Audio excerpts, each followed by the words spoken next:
What's up, everyone? Week one of the 2025-26 NFL season is officially in the books. It was quite the doozy. Low scoring in terms of fantasy, historically low scoring.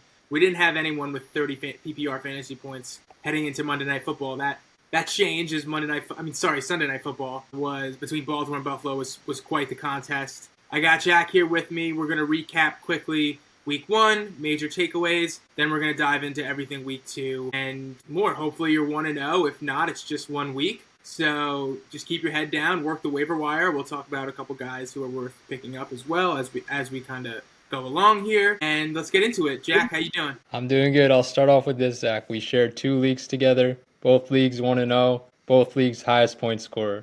We might have not gave all the best bets. We had some good ones, some bad ones on the podcast.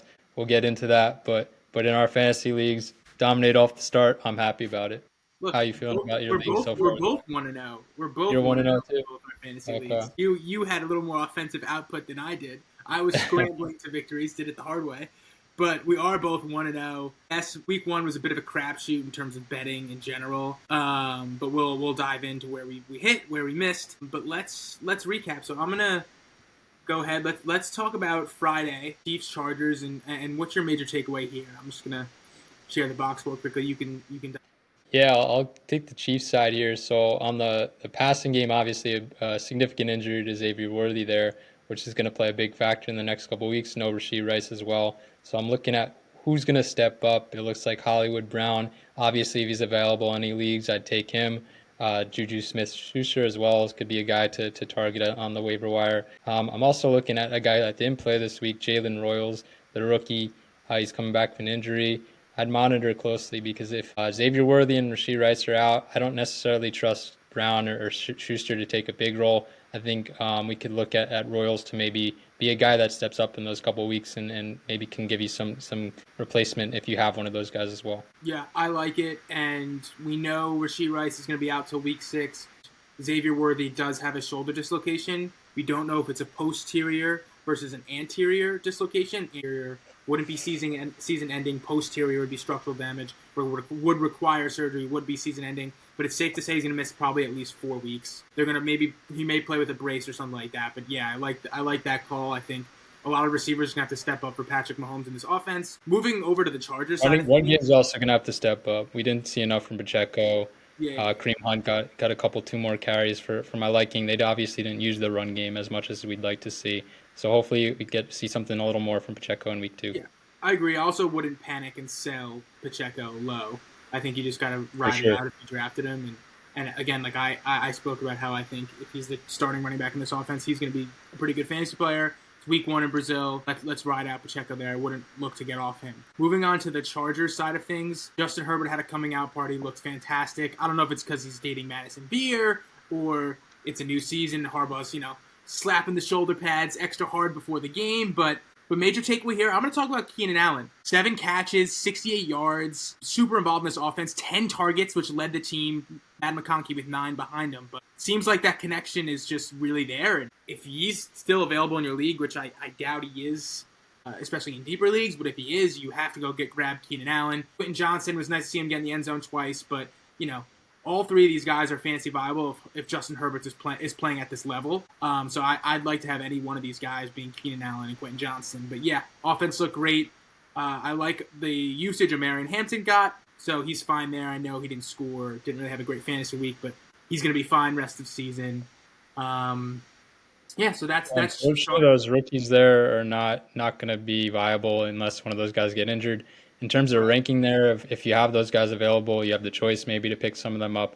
I'd go Keenan Allen 1, Hollywood Brown 2, Quentin Johnson 3, and Schuster at 4.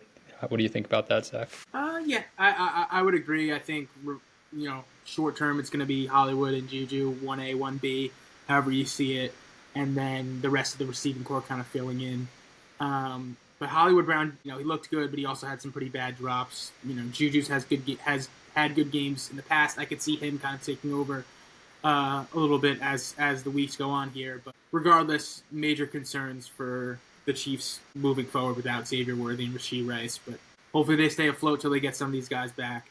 Let's move on here to Tampa, Atlanta. Also a really great game. two quarterbacks who played really well. Jack, what was your major takeaway? Major takeaway, obviously, got to be Emeka Egbuka. The 2 touchdowns there, promising start for the young rookie.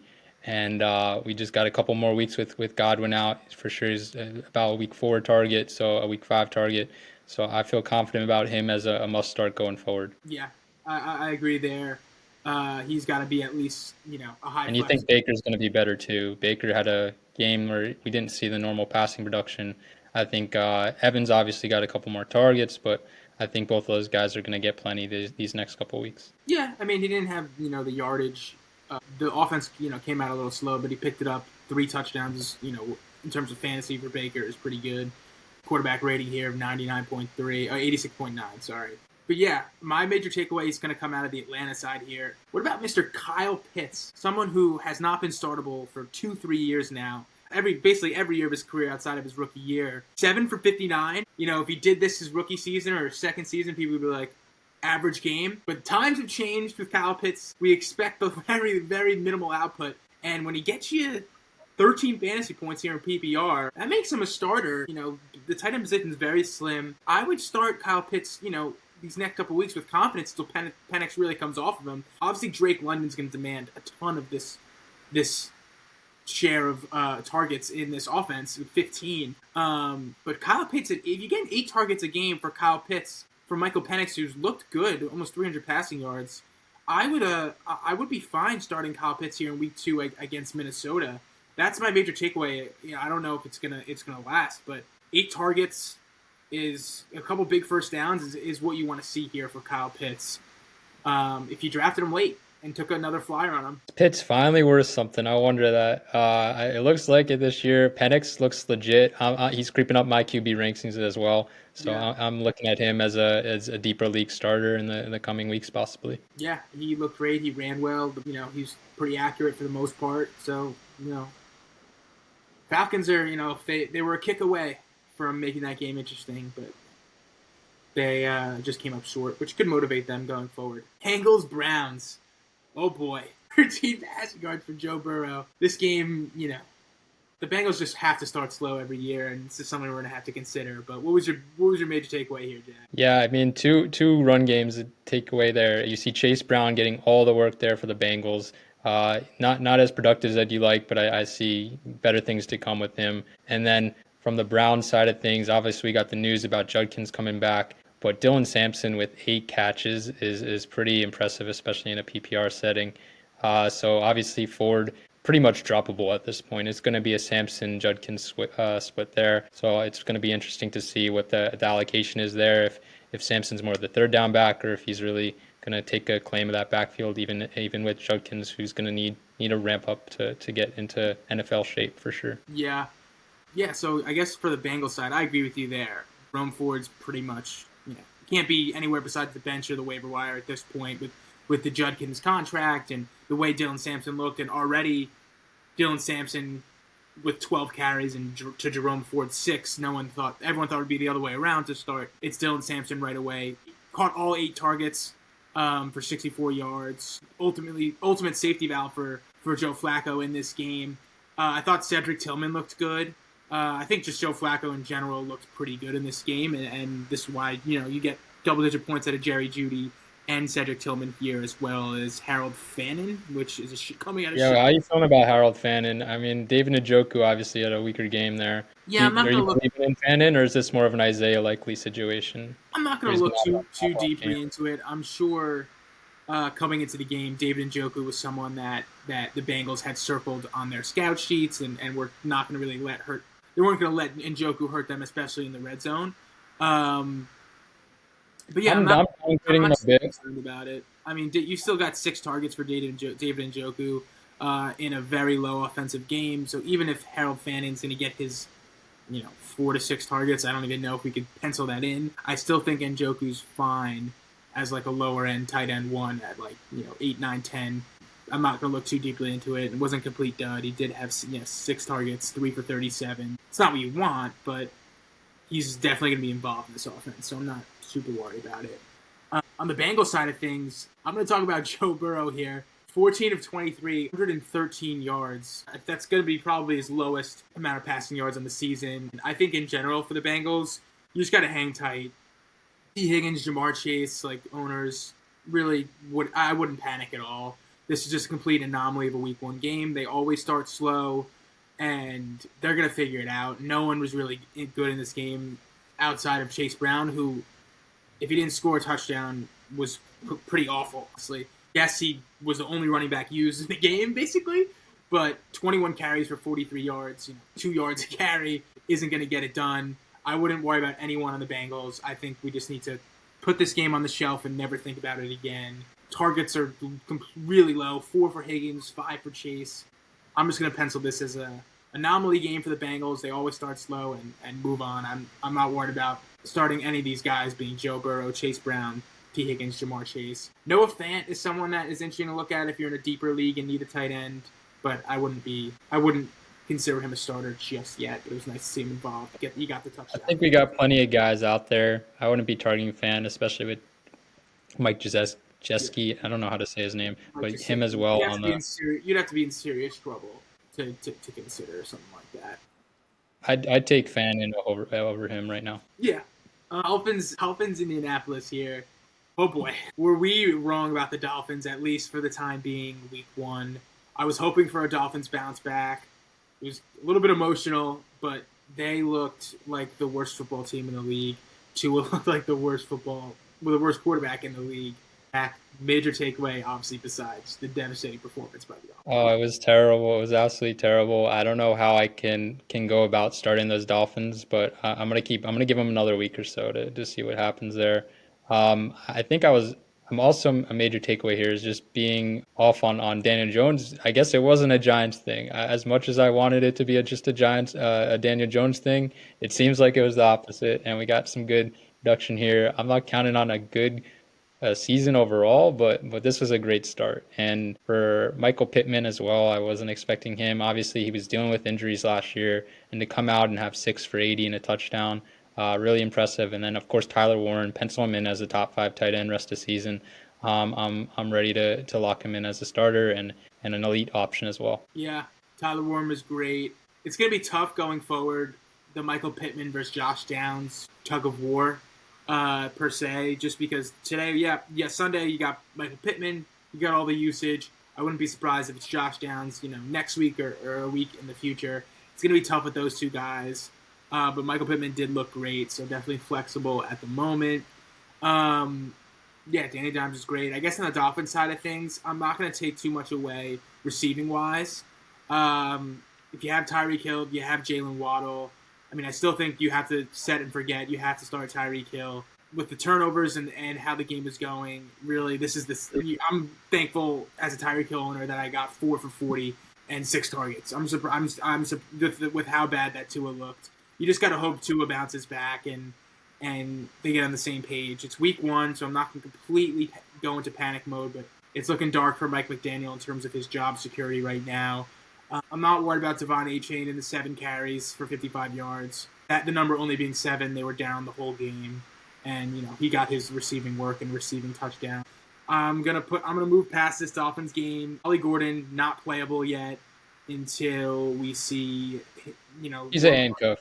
There. So we see more of a running game script for Miami. You can't play Ollie Gordon until we see how much usage he's really going to get in a game where they're, running the ball at a normal rate. Jalen Waddle. If you have other options right now, he looked a little banged up. I wouldn't be opposed to giving Jalen Waddle a week on the bench here and see if the Dolphins look any better this week against New England. But I do think you still have to play Tyreek Hill. Here. And this week against New England, you see they just let up 300+ yards to Geno Smith, I believe. So the Dolphins can't get going against that Pat secondary, which I don't think is bad, but just based on what the Raiders did, we have to see something from the Dolphins here. And speaking of that game, Raiders 7-point victory over New England. Jack, what was your biggest takeaway? Biggest takeaway here is that split between Henderson and Stevenson.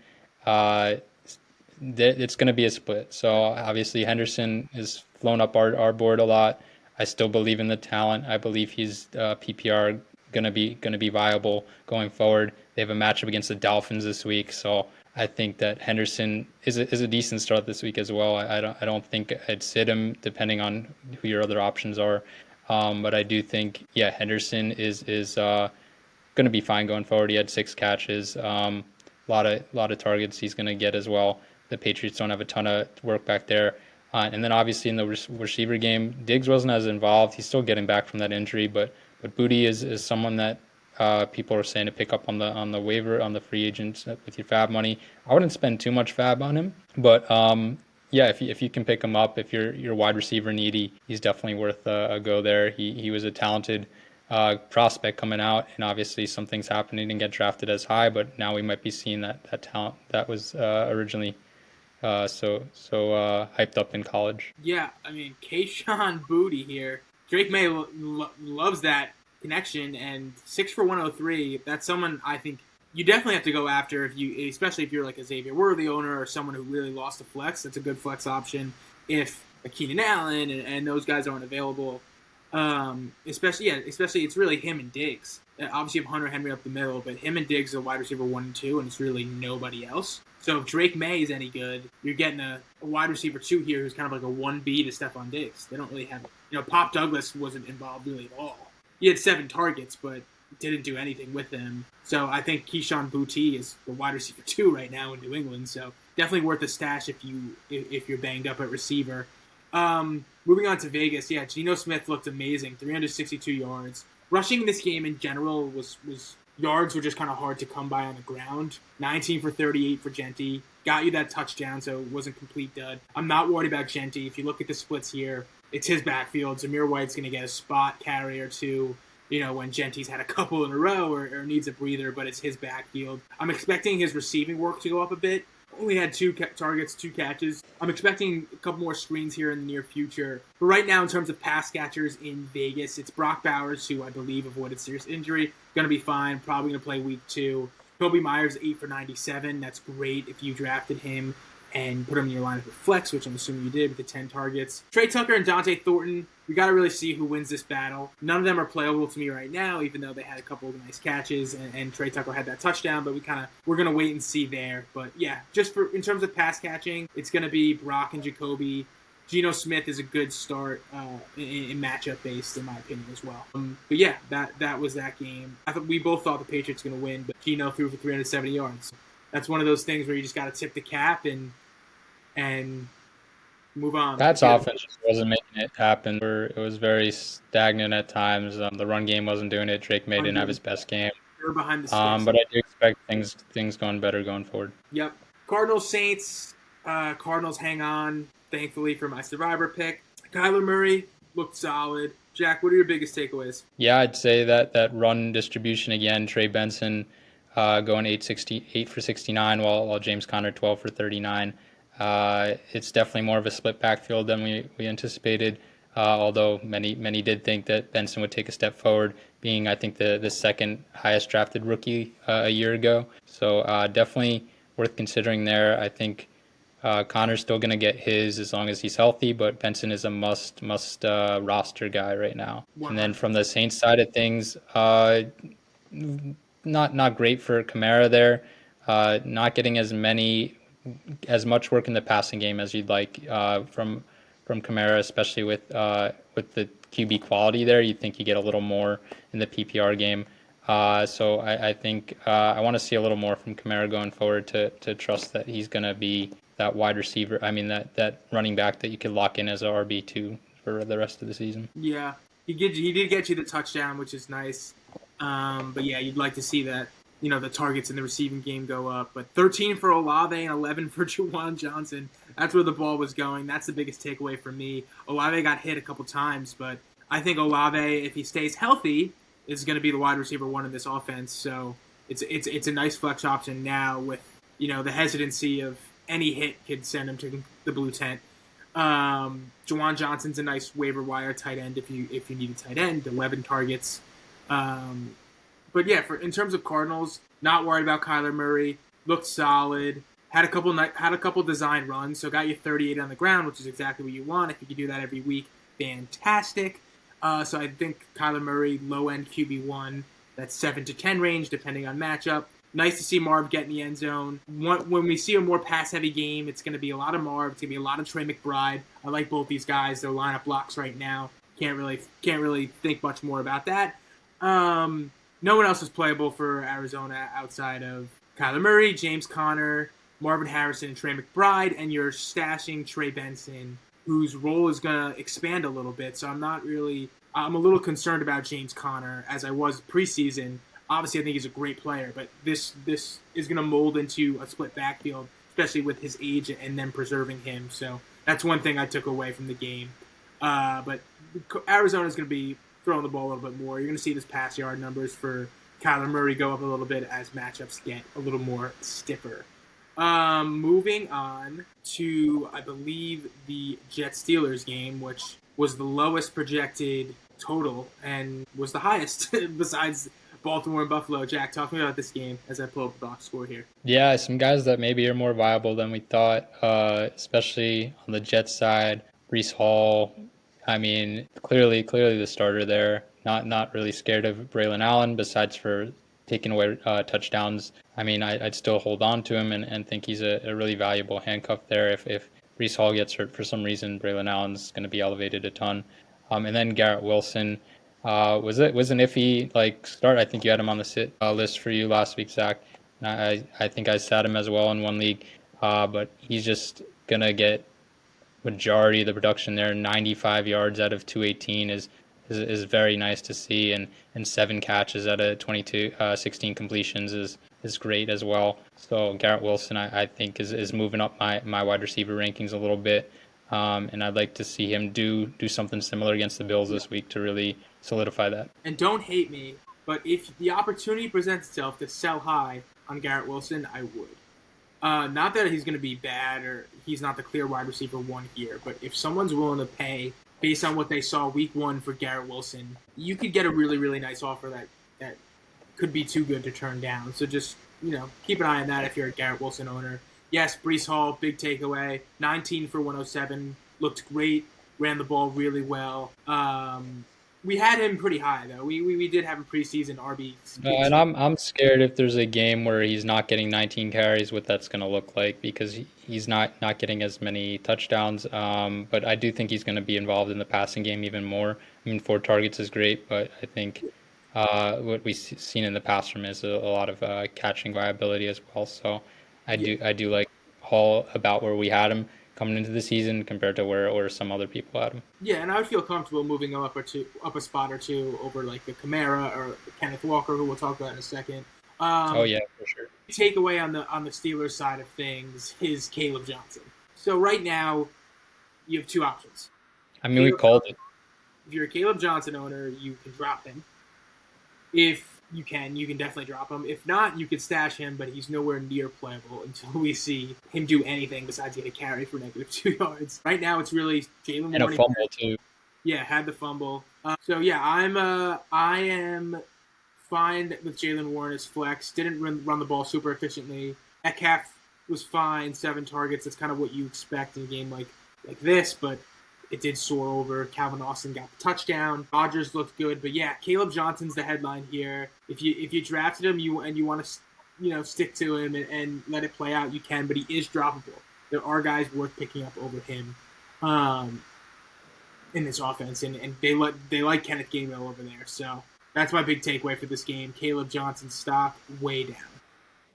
Yeah, I mean, if you look at the Eagles last year and how they used Gainwell, Barkley. I mean, this is another positive for Barkley this year, is going to be used more in the pass game, as opposed to when they had Gainwell there. He would take a lot of that work because he's so good at pass protection, and that's going to be frustrating for Jalen Warren owners a little bit, because you saw maybe that split with Caleb, and in that case he would get all the passing work. So we're going to see a little bit more of that split, and maybe that they're down work going to Gainwell, because they do like Gainwell there, unfortunately. But I still like Warren as an low end RB2 flex type of guy. Yeah. It's a good point with the pass protection. And yeah, they're going to use Kenneth Gainwell, so keep that in mind. Washington versus the G-Men. Giants did not look good, Oh my God. especially on offense. But what was the biggest takeaway, Jack? I know you're a Giants fan, so maybe you want to talk about Washington instead of, rot in the misery that was the Giants' performance on Sunday. I'll let you feast on the Commanders a little bit and get to celebrate your win. For me as a Giants fan, this was devastating. The year already feels meaningless. I don't see us getting out of these first 4 games without going 0-4. Maybe Jackson Dart will make this year serviceable and make it worth it, but just a pathetic performance from the O-line there. The O-line there is terrible for the Giants. So for Tracy's use going forward, I can't see him being actually worth something, especially if Andrew Thomas is not playing. How can you start any of these guys, Tracy, Escadaboo, or anyone besides Neighbors? And obviously, I like Wandell as a guy that's going to get a ton of receptions. So in PPR, he could be a bench stash there and bye week replacement guy. Other than that, it's just miserable being a Giants fan. Yeah, there's not you pretty much hit everything. Neighbors is the only startable guy in this offense right now. Until we see the O-line play better. 23 and carries. Scadaboo also got the goal line carry, so consider that. He just went down. But for in terms of Washington, I'm gonna raise my hand and say this one's on me, guys. I wanted to wait and see how Deebo Samuel was going to be used in this offense. Wanted to give it a week, but the Giants' defense just couldn't even defend him or tackle him whatsoever. So he did. He looked fantastic, right? He looked like the wide receiver one. He got that one carry for 19 yards and a touchdown. But I want to talk about the receiving work. 7 for 77 on 10 targets.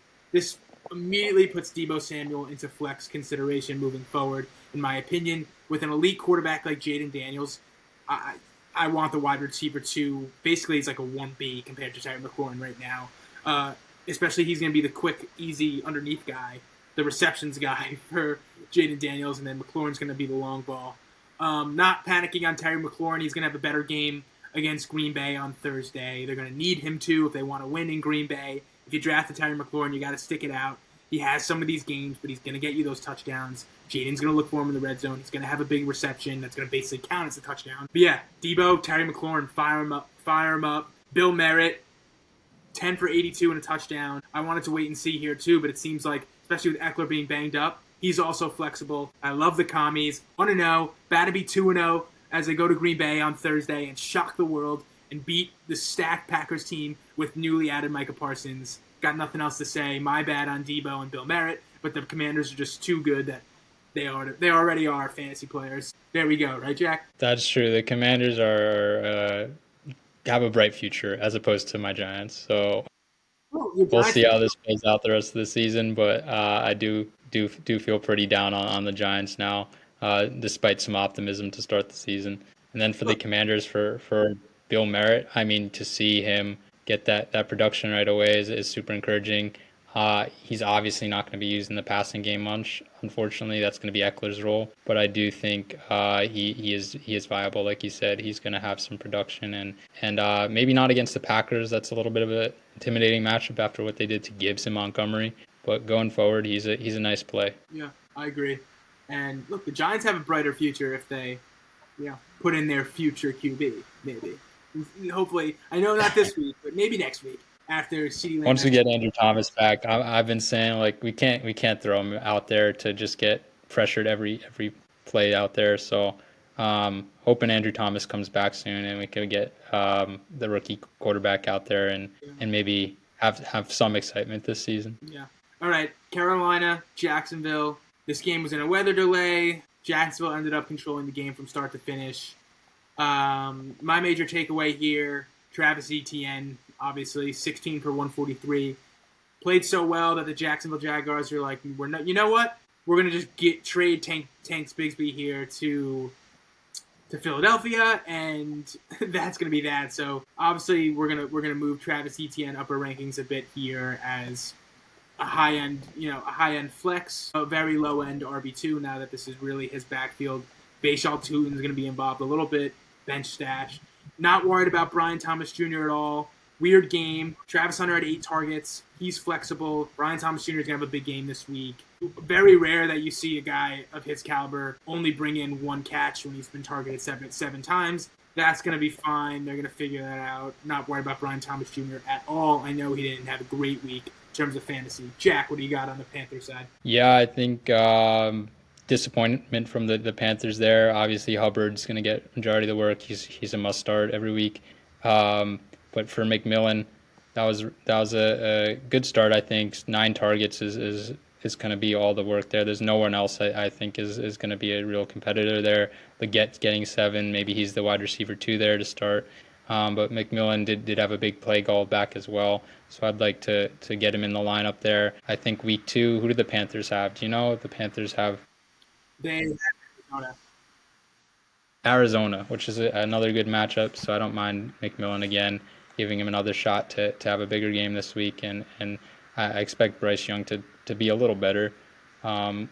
Some combination of what we saw at the end of last year and the rest of his career so far, which has been pretty bad. Yep. And then, like you said, with the Jacksonville backfield, I do like Tutton and Laquan Allen as guys that could have a role if ETN ever gets injured, and he does get injured a lot. Yep.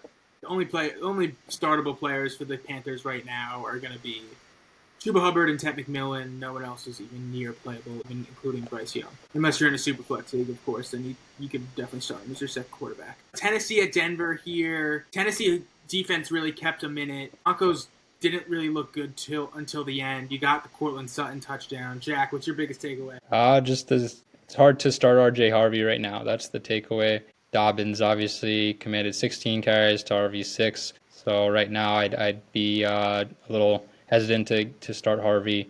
And then J.K. Dobbins is someone maybe you feel a little comfortable with to start the start of the year now. Yeah. On the Titans side of things, like we said, it's going to be very difficult for Cam Ward. But Tony Pollard was a leading receiver, and he had 1 catch for 29 yards. Not worried about Calvin Ridley. He got his targets. He's going to get 8+ targets every week. So definitely going to look to flex Calvin Ridley this week. I did have him as a sit, which was the right call against Pat Surtain and this defense. But Calvin Ridley is going to be very playable, and he's going to be a solid flex here in week 2. For the Broncos, you got the Sutton touchdown. Saw what you wanted from him. Evan Ingram injury sucks. I really was hoping he was going to have a big game here. Likely going to miss a week or 2. Other options at tight end, Jonnu Smith, Juwan Johnson, Zach Ertz. Those are guys I'd look to on the waiver wire here for week 2. Yes, J.K. Dobbins is the RB1 compared to R.J. Harvey being a bit of a backup here, but they like Harvey. I think as the season goes on, this number is going to be like 12-8, 10-10. And Harvey's gonna get more receiving work as well, but they were really leading the entire way, especially towards the end. So I think he's going to be eventually a good guy to start, and that 50-yard carry was encouraging. And then on the Titans side, enthusiastic about starting either Harvey or Dobbins. Unless you need to. I agree. And then on the Titans side, I do think Iomanor, I don't know how to say his name, but the rookie out there, 7 targets right after Ridley. He didn't do much with them. A lot of potential air yards there. So to keep an eye out for him. See if you can maybe squeeze him in for a bench spot or just flag him as someone who might have be a pickup eventually. Yeah, you're really good at these flags of guys. Not necessarily the first guy you would immediately pick up, Jack, but you're really on that next guy. If. And these aren't guys you're going to roster, but these are people to store in the back of your mind that a lot of, I'm sure a lot of you, don't know or have never heard of. Just kind of keep that in the back of mind is that's the next guy up, like the Dante Thornton in Vegas, etc. San Francisco against Seattle here. A lot of concerns with the CMC injury. Ended up being the complete workhorse that we expect him to be, drafting him in the first round in fantasy drafts. So not as worried there as I was entering the game. My big takeaway is going to be the Niners and my concern going forward. You saw George Kittle now being placed on IR. He's going to miss at least 4 weeks. Looked like he was going to have a really nice game. Had 4 catches and a drive and a touchdown.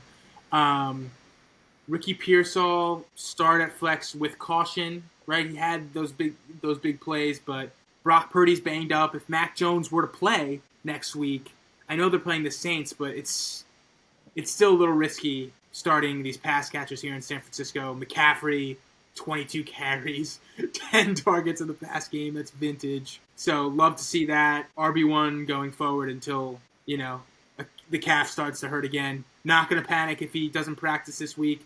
He usually never practices on Wednesday, so he's going to automatically pop up as questionable. No worries there until, I actually see him sit out of action. Jack, what do you got?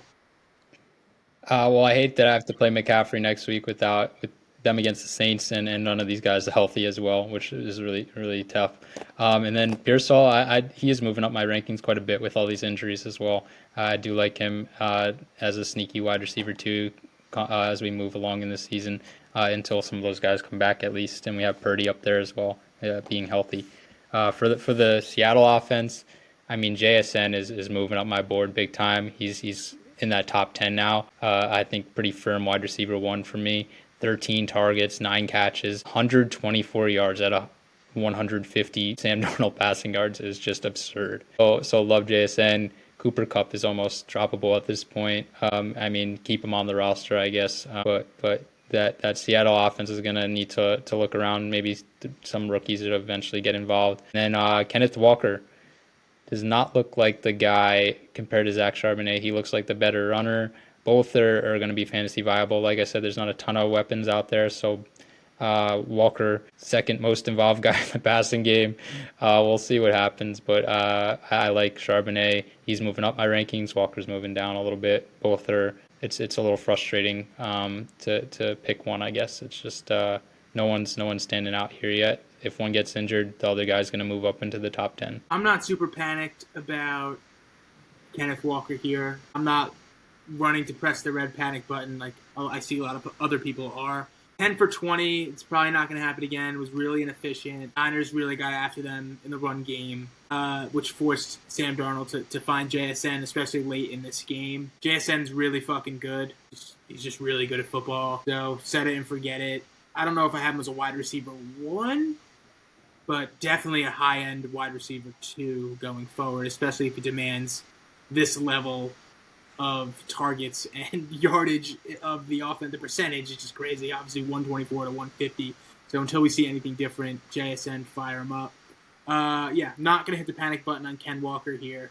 Mike McDonald said he was going to use both these running backs, so I expected closer to even split. I did expect it to lean Kenneth Walker's way. But Kenneth Walker is going to be more efficient, especially in more favorable matchups. The running game is going to be better.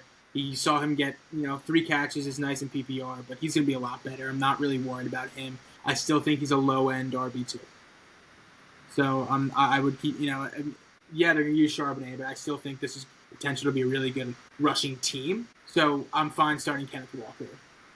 That's just how I see things. Moving on, we're almost done here. We have, once my computer loads, Lions-Packers. Another game we were really, really wrong about. Another terrible one. Detroit. Jack, Foxworth just popped up. Yeah, I mean, obviously terrible. I'm not too concerned. We thought there might be a little bit of a period of figuring things out without the OC there. So I think Gibbs and Montgomery is still viable. Porta, Brown, Jameson Williams. I think it's maybe going to be a little bit harder to get all 5 of these guys the same production as last year.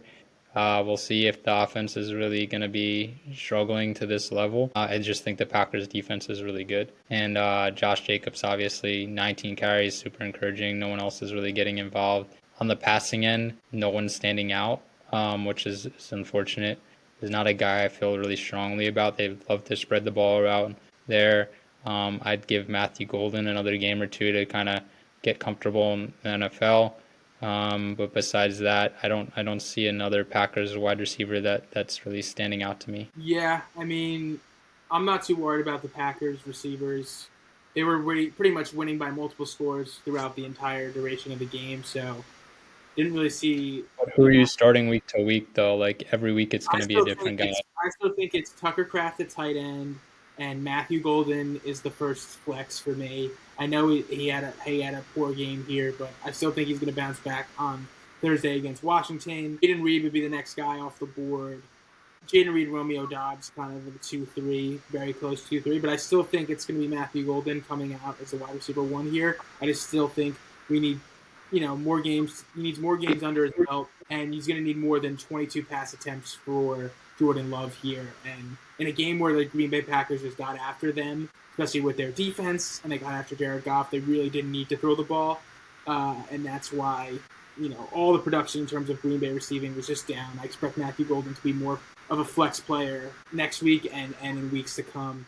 Detroit, just got to forget about this game. Couldn't run the ball for shit. This is an offense that ran the ball for a ton of yards last season. You're never going to see 44 combined yards between the combined rushing yards between Dave Montgomery and Jahmyr Gibbs. Again, I know the new OC, it's got to get on the same page. It's a tough environment to go to week 1. I thought they were going to embrace it. I thought Dan Campbell was going to bring out the best in them. But they're getting off to a slow start here. I wouldn't be surprised if this trickled on for a couple more games, but at the end of the day, you have to start Jahmyr Gibbs. Depending on the matchup, you should just start David Montgomery. But yeah, there are a lot of mouths to feed. Guys like Jameson Williams, who they just paid, Monra, everyone just had a shit week for the Lions. Outside of Laporta. But Laporta's going to start here at tight end. Amon-Ra is going to start here as a low-end wide receiver 1 until the Lions have a good game. Jameson Williams is still still flexible, but it would be important. It would be interesting to see what options you have. So definitely send us those. We'll be happy to answer any questions. But yeah, it was just all Packers in this game. I'm not worried about receiving. I think week 1 is week 1, and we have to take it with a grain of salt. For sure, yeah. We'll figure it out. Next game is gonna be show a lot about that Packers offense and a lot of these teams as well that need those couple games to kind of figure excited to see how Detroit looks against the Chicago Bears team that just lost to. Yeah, another good defense. All those defenses in the NFC North are top tier there. So it'll be a good test to see how good is the Packers defense. I think the Lions are going to come out and have a good game. So we'll see again that these guys are startable for sure. Yeah. All right. Rams, Texans, big takeaway. Big takeaway. Texans, obviously a frustrating game. I had a really bad beat with Jaden Higgins. 32.5 yards was the over-under. I gave you guys the over. He had one catch for like 25 yards or 23 yards to start the game in the first quarter. And then finished with 2 for 32, which is frustrating. Yeah, CJ Stroud, probably not startable at fantasy at this point. Not concerned about Nico Collins. He's going to bounce back. And Nick Chubb is the leading back there. That's what it looks like. He's going to get the ball a lot. He's just going to be touchdown dependent. So depending on the matchup and your running back needs, he could be a guy to maybe start until we get Mixon back. Yeah. More in standard than PPR. Yeah. Nice to see Puka be that wide receiver 1 that you paid the price for. Dante still low-end wide receiver 2 going forward. Definitely still have to play him.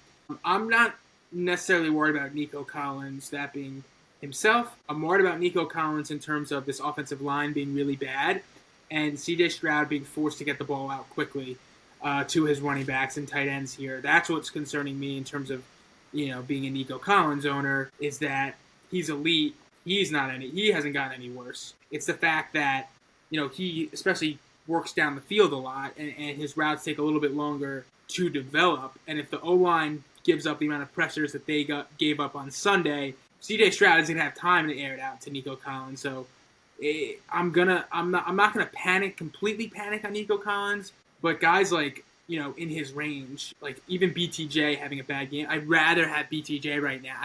This Texans O-line is a mess, and they really, really, really struggled, and that forced CJ Stroud to, be scrambling out of the pocket, trying to make plays, and that's not where him and Nico Collins are good. CJ Stroud and Nico Collins are at their best, at their fantasy best, when CJ Stroud is in the pocket, has time, and lets Nico Collins work on the outside. And right now, I just don't see how that's a possibility with how bad the O-line is playing. So starting Nico Collins with that, with a lower ceiling, honestly, until Texans prove that they can make big plays and the O-line shores themselves up. A little bit of concern there. Not concerned about Puka or Devontae or Kyron at this point. You saw exactly what you wanted to see.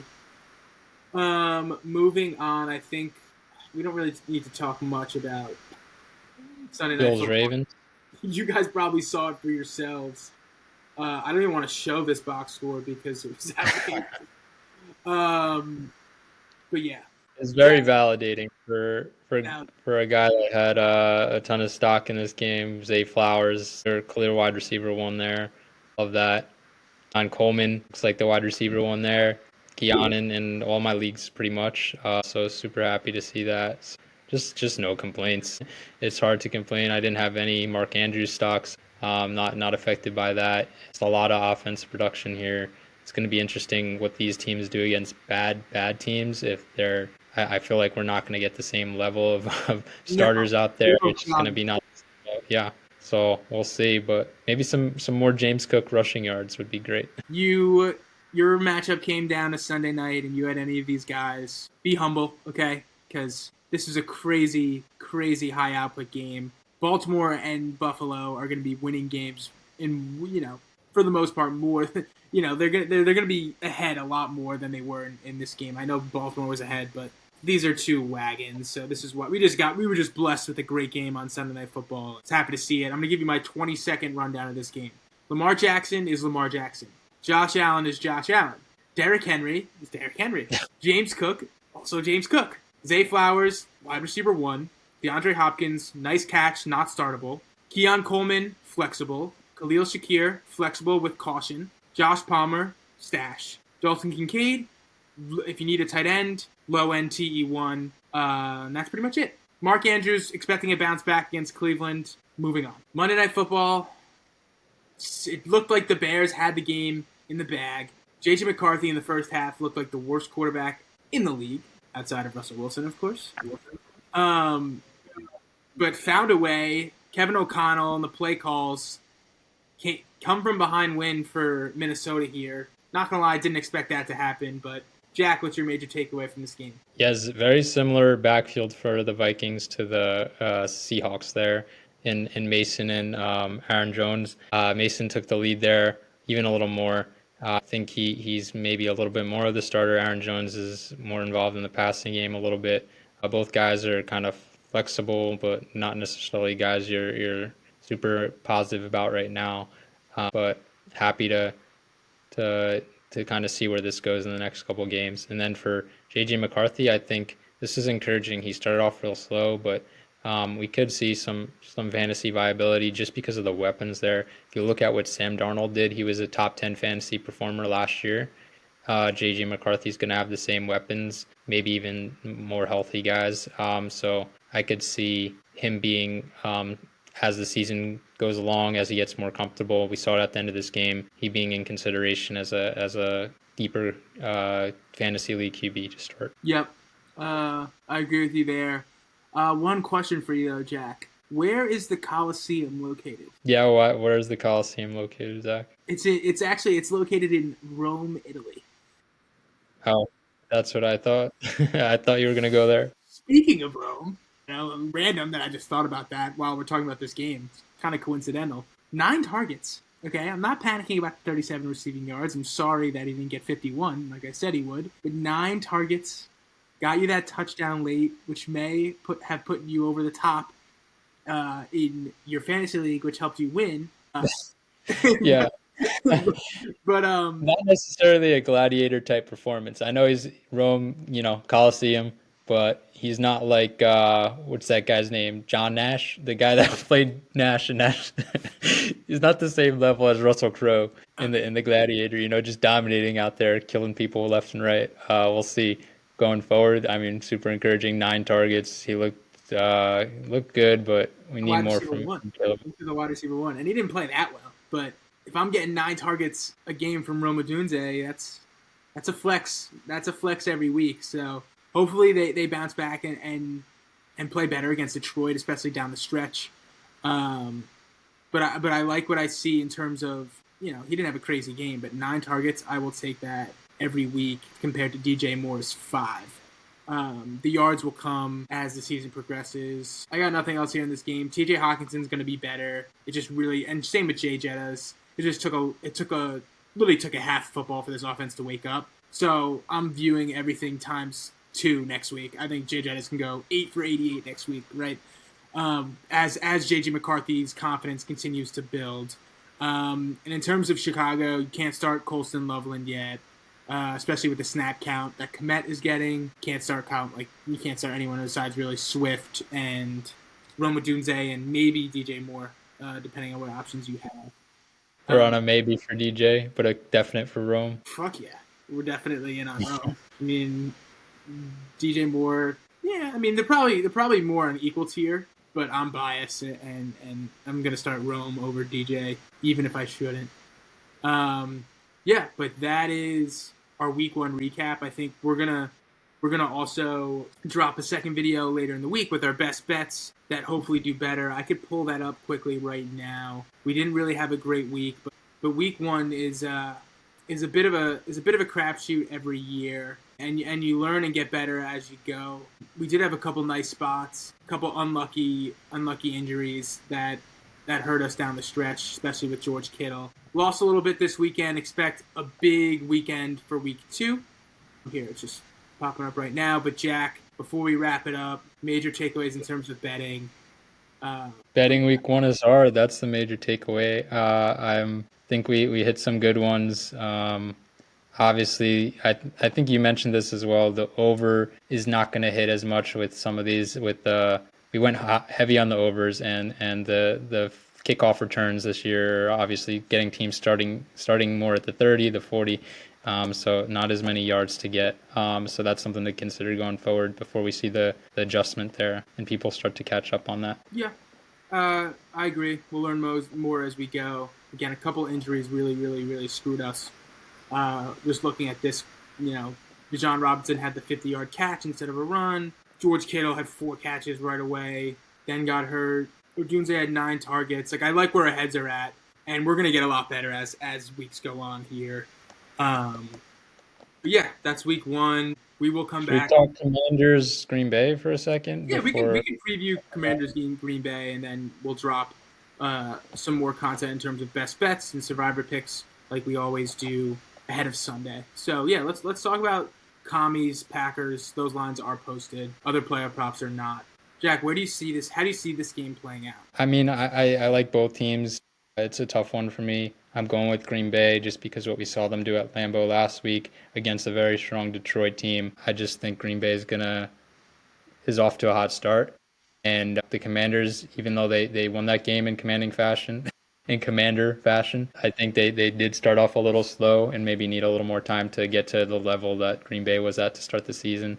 And I like both for my favorite prop of this game. The 4.5 rushing yards for Jordan Love, I like the over there. I see he's going to get one scramble in there, get the couple yards. Obviously, he didn't do much against Detroit, but there wasn't a need to. Against this Commanders defense, there's a little more room to scramble, and we saw Russell Wilson get a couple long carries as well. And then Jaden Daniels as well to get the over on rushing yards. I think the Green Bay defense is tough. You might be under pressure a little bit. You might need to scramble a little more. Just in general, he had 60-something yards against the Giants in the run game. 43.5 is not a line that's super intimidating to me. Yeah. I definitely think this is going to be a competitive game. Both teams won in comfortable fashion week 1. I think this is going to be prime time, Thursday Night Football. Going to be more competitive.